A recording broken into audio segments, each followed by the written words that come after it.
একটা কাস্টমার আমার দোকানে একটা ব্যাংকের বই নিয়ে এসে বলল, এই ব্যাংকের বইয়ে একটা ফটো বসানো আছে, এই ফটোটা থেকে আমাকে আরও ফটো বার করে দিন, হবে? আমি বললাম অবশ্যই হবে।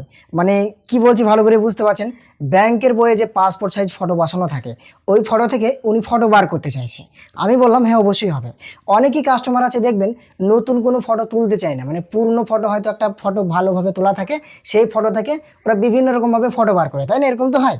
তো উনি ওই রকমভাবে আমাকে বলছে যে এই ব্যাংকের পাস বইয়ে একটা ফটো বসানো আছে, ওই ফটোটা থেকে আমাকে বার করে দেন। আমি বললাম হ্যাঁ অবশ্যই হবে, আপনি দেন। উনি বললো যে হোয়াটসঅ্যাপে আছে, আমি তাহলে আপনাকে পাঠিয়ে দিচ্ছি, আপনার নাম্বারটা দেন। তখন আমি নাম্বারটা পাঠিয়ে দিলাম, দিয়ে হোয়াটসঅ্যাপে ব্যাংকের বইটা আমাকে পাঠিয়ে দিল।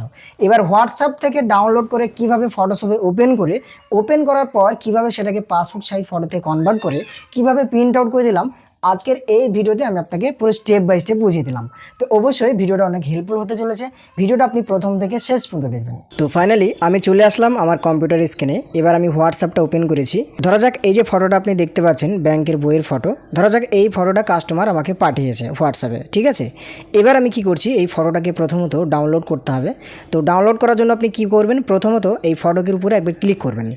এখানে ক্লিক করার পরে আপনার সামনে ফটোটা প্রিভিউ দেখাবে, বড় হয়ে ওপেন হবে।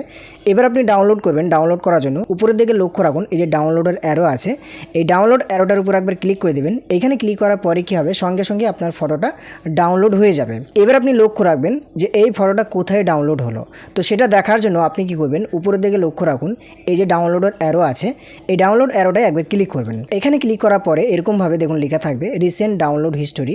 এবার নিচের দিকে সর্বপ্রথম যেটা থাকবে সেটাই হচ্ছে সর্বশেষে যে জিনিসটা আপনি ডাউনলোড করেছেন। তো আপনি উপরে যেটা থাকবে সেটা ডাউনলোড করলেন। এখন এবার আপনি কি করবেন, এই ডাউনলোডটা কোথায় হয়েছে জানার জন্য ডান দিকে লক্ষ্য রাখুন, এই যে ফোল্ডার আইকন আছে, ফোল্ডার আইকনে একবার ক্লিক করে দেবেন। এখানে ক্লিক করার পরে কি হবে, এইভাবে কিন্তু আপনার সবার উপরে ফটোটা থাকবে। এবার এটা কোথায় ডাউনলোড হয়েছে ভালো করে লক্ষ্য রাখুন, দেখুন ডাউনলোডস ফোল্ডারে কিন্তু এটা ডাউনলোড হয়েছে।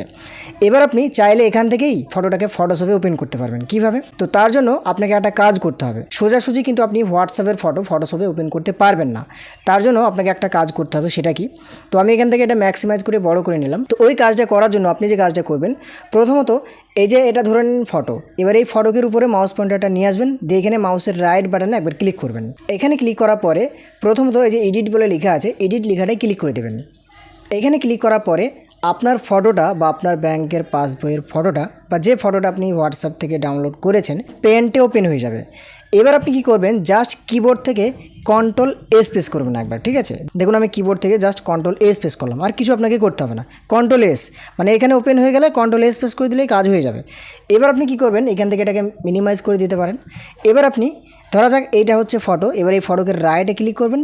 এখানে ক্লিক করার পরে নিচের দিকে আসবেন, দেখবেন ওপেন উইথ বলে লেখা আছে, এই জায়গাতে ওপেন উইথটার উপরে মাউস পয়েন্টারটা নিয়ে আসলে ডান দিকে দেখবেন এক্সট্রা কিছু অপশান যুক্ত হয়ে যাবে। এর ভিতরে যে ফটোশপ বলে যে সফটওয়্যারটা সেটাও থাকবে, তার উপর ক্লিক করবেন, তাহলে সঙ্গে সঙ্গে আপনার ফটোশপ সফটওয়্যারে আপনার এই ফটোটা ওপেন হয়ে যাবে। তো দেখুন আমার ওপেন হয়ে গেছে। এবার আপনি কি করবেন, এটাকে বড় করে নেবেন। বড় করার জন্য আপনি উপর দিকে লক্ষ্য রাখুন, যে ম্যাক্সিমাইজ আছে, এখানে ক্লিক করে দেবেন, তাহলে এটা কী হবে, বড় হয়ে যাবে। এবার আপনি অল প্রেস করে এই চাকাটা ঘোরাবেন মাউসের নিচের দিকে, দেখবেন এটা বড় হবে, দিয়ে আপনি বড় করে নেবেন। এবার আপনার লক্ষ্য থাকবে এই ফটোটুকু নেওয়ার, বাকি অংশগুলো তো আপনার দরকার নেই। আপনার দরকার কোনটুকু, শুধুমাত্র এই ফটোটুকু। মানে কাস্টমার আপনাকে বলেছে এই ফটোটা বার করে দিতে, তাই তো? তাহলে আপনাকে ফটোটাকে ক্রপ করতে হবে। তো দেখুন বন্ধুরা, আমি মুখটাকে একটু ব্লার করে দিয়েছি সিকিউরিটি পারপাসের জন্য। তো আপনি এইভাবে ওপেন করবেন, ওপেন করার পরে ফটোটুকু শুধুমাত্র ক্রপ করবেন। তো ক্রপ করার জন্য আপনি কি করবেন, চলে আসবেন টুলবারে আসার পরে যে ক্রপ টুল আছে, ক্রপ টুলে ক্লিক করবেন।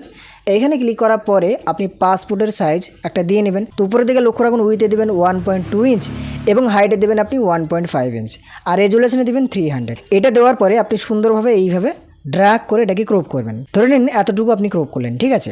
এবার আপনি কি করবেন, সুন্দরভাবে এই যে দেখুন ফটোটা ক্রপ হয়েছে, ঠিক আছে, কিন্তু মনে হচ্ছে একটু বাঁ দিকে ক্রপটা বাঁকা করলে জিনিসটা সোজা হবে। তো আপনি বাঁ দিকে ক্রপটা বাঁকা করবেন। কিভাবে? এই যে ক্রপ ছাড়াই ডান দিকে চলে আসবেন, এই জায়গাতে দেখবেন আপনার মাউস পয়েন্টারটা এরকমভাবে বাঁকানো দেখাবে। তো আপনি কি করবেন, হালকা এইভাবে বাঁকিয়ে দিতে পারেন, দেখুন এটাও কিন্তু বাঁকা হয়ে যাবে। তাহলে কি হবে, আপনার ফটোটা সোজা হয়ে যাবে। কেননা এই ব্যাংকের বইয়ের ফটোটা তোলার সময় ফটোটা একটু বাঁকা হয়ে ফটোটা উঠেছে, যার কারণে আপনাকে ফটোশপে সেটা সিধা করে দিতে হবে, বুঝলেন? এবার আপনি লক্ষ্য রাখুন, আমি মোটামুটি সোজা করে ক্রপটা করেছি। এবার আমি নিচে যে অ্যারোগুলো আছে এগুলো প্রেস করে যে পয়েন্ট আছে, পয়েন্টটা ধরে আপনি কি করবেন, এরকমভাবে নিচের দিকে নিয়ে আসবেন, যেন এই অংশগুলো না থাকে, ঠিক আছে? এবার হলো, এবার আপনি কি করবেন, জাস্ট কিবোর্ড থেকে ইন্টারফেস করে দেবেন, তাহলে সঙ্গে সঙ্গে কিন্তু আপনার ফটোটা ওই ব্যাংকের বই থেকে এইখানে চলে আসবে ফাঁকা জায়গায়। এবার আপনি কি করবেন, দেখবেন সব ঠিকঠাক আছে কিনা, যদি ঠিকঠাক থাকে তাহলে ভালো, আর যদি না থাকে আর একবার এইভাবে আপনি ক্রপ করে ঠিকঠাক করে নেবেন। ঠিক আছে, যতটুকু অংশ আপনার দরকার ততটুকু নেবেন, বাড়তি এক্সট্রা অংশ আপনার দরকার নেই নেওয়ার, বোঝা গেল? তো ধরা যাক এতটুকুই আপনি পেলেন, এতটুকুই আপনাকে নিতে হবে। এবার আপনি কি করবেন, জাস্ট উপর থেকে টিক চিহ্নটা আছে, টিক চিহ্নতে ক্লিক করে দেবেন। এবার দেখুন ফটোটা মোটামুটি আপনার লাইনে চলে এসেছে। এবার আপনি চাইলে ফটোটাকে প্রিন্ট আউট করে দিতে পারেন। এবার প্রিন্ট আউট কীভাবে করবেন, প্রথমত তার আগে দেখে নেবেন ফটোর সব কোয়ালিটি ঠিকঠাক আছে কিনা, কোনো ঝাপসা ঝাপসা আছে কিনা, কোনো কিছু খারাপ লাগছে কিনা। যদি সেরকম লাগে তাহলে আপনি ঠিক করে দেবেন। কীভাবে ঠিক করবেন সেটা আপনারা ভালোভাবে জানেন। যদি ব্রাইটনেস বা লাইটনেস বাড়ানো দরকার হয় তাহলে আপনি সেটা বাড়িয়ে নেবেন। তো ধরা যাক আমার এই ফটোটা কোনো কিছু করার দরকার নেই, আমি এইভাবেই বার করে দেবো। তো আপনি কি করবেন, সব কিছু ঠিকঠাক থাকলে আপনি জাস্ট ফটোটাকে একটা বর্ডার দেবেন। বর্ডার দেওয়ার জন্য কী করবেন, কিবোর্ড থেকে Ctrl+A প্রেস করবেন, দিয়ে এখানে এডিট অপশানে ক্লিক করে দেবেন। এখানে ক্লিক করার পরে নিচের দিকে আসবেন, দেখবেন স্ট্রোক বলে লেখা থাকবে, এখানে ক্লিক করবেন। এখানে ক্লিক করার পরে এইভাবে একটা স্ট্রোকের আপনার বক্স সামনে চলে আসবে। এবারে যে কালার বলে লেখা আছে, পাশে ঘর আছে, এখানে আপনি যে কালারটা দিতে চাইছেন স্ট্রোকে, সেই কালারটা এখান থেকে সিলেক্ট করবেন। ধরা যাক এখান থেকে আমি ব্ল্যাক কালারটা সিলেক্ট করলাম। এবার উপরে ব্ল্যাক কালারটা কতটা মোটা হবে, মানে বর্ডারটা কতটা মোটা হবে সেটা দেওয়ার জন্য এই যে এখানে আমি 2 রাখলাম, বোঝা গেল? দিয়ে এখান থেকে ওকে করলাম। এবার কি হলো, দেখুন ব্ল্যাক কালার 4 সাইড বর্ডার যেটা স্ট্রোক লেগে গেছে। এবারে যে সিলেকশনটা আছে, সিলেকশনটাকে হটানোর জন্য কিবোর্ড থেকে Ctrl+D প্রেস করলাম, দেখুন পুরো সিলেকশন চলে গেল, বর্ডারটা কিন্তু লেগে গেছে। এবার আপনি কি করবেন, ফটোটাকে প্রিন্ট আউট করবেন। তো প্রিন্ট আউট করার জন্য প্রথমত ফাইল অপশানে ক্লিক করবেন, দিয়ে নিউ বলে যে অপশানটা প্রথমেই এখানে ক্লিক করতে হবে। এরকম ধরনের নতুন পেজের একটা বক্স আসবে। এবার এই প্রেসেড সাইজে আপনি যে পেপারে প্রিন্ট আউট করবেন, মানে যে পেপারে আপনি ফটোটাকে বার করবেন, কত নম্বর পেপার, কী সাইজ পেপার, সেটা আপনি এই জায়গাতে সিলেক্ট করবেন। ধরা যাক এখান থেকে আমি 400 পেপার নিলাম, এখান থেকে ওকে করলাম। এবার আমি এই পেজটাকে ড্র্যাগ করে ধরে এইদিকে নিয়ে আসলাম, দিয়ে মুভ টুলে ক্লিক করে ফটোর উপরে ক্লিক করে ফটোটাকে ড্র্যাগ করে ধরে এই পেজের উপরে নিয়ে আসলাম। ধরে নিন এটা হচ্ছে ফটো। এবার আমি কি করছি, এই ফটোটাকে একটা থেকে দুটো অথবা তিনটে করার জন্য কিবোর্ড থেকে Ctrl+Alt+Shift প্রেস করে এরকমভাবে ড্র্যাগ করে টানছি। দেখুন কত না সুন্দরভাবে 3টে করে নিলাম। এবার এই 3টাকে এক জায়গায় করব, যার কারণে কিবোর্ড থেকে দুবার Ctrl+E প্রেস করলাম, 3টে এক জায়গায় হয়ে গেল। এবার অ্যারোগুলো প্রেস করে করে কিবোর্ড থেকে ফটোগুলোকে আমি মিডিল পয়েন্টে নিয়ে আসলাম।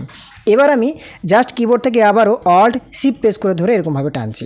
যত কপি দরকার ততটুকু আপনি করে নেবেন। কাস্টমার যদি বলে 9 কপি বার করে দিন 9 কপি করবেন, যদি বলে 6 কপি বার করে দিন 6 কপি বার করবেন, যদি বলে 4 কপি বার করে দিন 4 কপি বার করবেন। মানে আপনাকে দেখানোর জন্য আমি 9 কপি করলাম, ঠিক আছে? এবার আপনি কি করবেন, জাস্ট কিবোর্ড থেকে Ctrl+P প্রেস করবেন একবার। Ctrl+P প্রেস করার পরে উপরের দিকে লক্ষ্য রাখুন প্রিন্ট বলে একটা অপশান আছে, ক্লিক করবেন। এখানে ক্লিক করার পরে এই যে প্রিন্টের নিচে যে নেম বলে লেখা আছে, মানে আপনি যে প্রিন্টার মেশিনে প্রিন্ট আউট করবেন সেই প্রিন্টার মেশিনটা এখান থেকে সিলেক্ট করবেন। দিয়ে ডান দিকে লক্ষ্য রাখুন প্রপার্টিস বলে লেখা, প্রপার্টিস লেখাটাই ক্লিক করবেন। এখানে ক্লিক করার পরে এরকম ধরনের আপনার প্রপার্টিসের কিছু সেটিংস আসবে। এখানে কিছু সেটিংস আপনাকে করে নিতে হবে, কেমন কি পেজ দেবেন, কেমন কি ফটোর কোয়ালিটি হবে সেটা দেখে নিতে হবে। তো সেটা করার জন্য এই ডকুমেন্ট সাইজে আপনি ওখান থেকে যেমন 400 নিলেন, এখানেও 400 নেবেন। তারপরে এই পেপার টাইপে আপনি প্লেন পেপার নেবেন না, এটা নেবেন ফটো পেপার। তারপরে এই যে কোয়ালিটির জায়গায় আপনি এখান থেকে স্ট্যান্ড বাদ দিয়ে এখান থেকে হাই করবেন, যাতে সুন্দর হয় কোয়ালিটি। তারপর এই কালার সিলেক্ট করে এখান থেকে ওকে করবেন। ওকে করার পরে এবার আপনি আপনার প্রিন্টার মেশিনে ওই পেপারটা প্রবেশ করে দেবেন, 400 পেপারটা, মানে আপনি যে পেপারটা সিলেক্ট করেছেন এইখানে সেই পেপারটা আপনি প্রবেশ করে দেবেন। আমি যেরকম 400 পেপার সিলেক্ট করলাম, যার কারণে আমাকে 400 পেপার প্রবেশ করাতে হবে। এবার তো পেপারটা প্রবেশ করানোর পর কী করতে হবে, এখান থেকে যে ওকে বলে লিখে আছে ওকে লেখাটা ক্লিক করে দেবেন, সঙ্গে সঙ্গে কিন্তু এটা প্রিন্ট আউট হয়ে চলে আসবে। এইভাবেই কিন্তু আপনি হোয়াটসঅ্যাপে পাঠানো যে কোনো জিনিস থেকে এরকমভাবে ফটো ক্রপ করে নিয়ে পেজে সাজিয়ে আপনি প্রিন্ট আউট করে এইভাবেই কাস্টমারকে দিতে পারবেন। আশা করি আপনি অনেক ক্লিয়ারভাবে পারবেন। তো আজকের মতন এখান থেকে এই ভিডিও ভালো লাগলে লাইক করবেন, আর চ্যানেলে নতুন হয়ে থাকলে চ্যানেলটিকে সাবস্ক্রাইব করে দেবেন আরও নতুন ভিডিও পাওয়ার জন্য। আজকের মতন এখান থেকেই দেখা হবে আবারও নতুন ভিডিওতে, কোনো একটা নেক্সট ভিডিওতে। ভালো থাকবেন।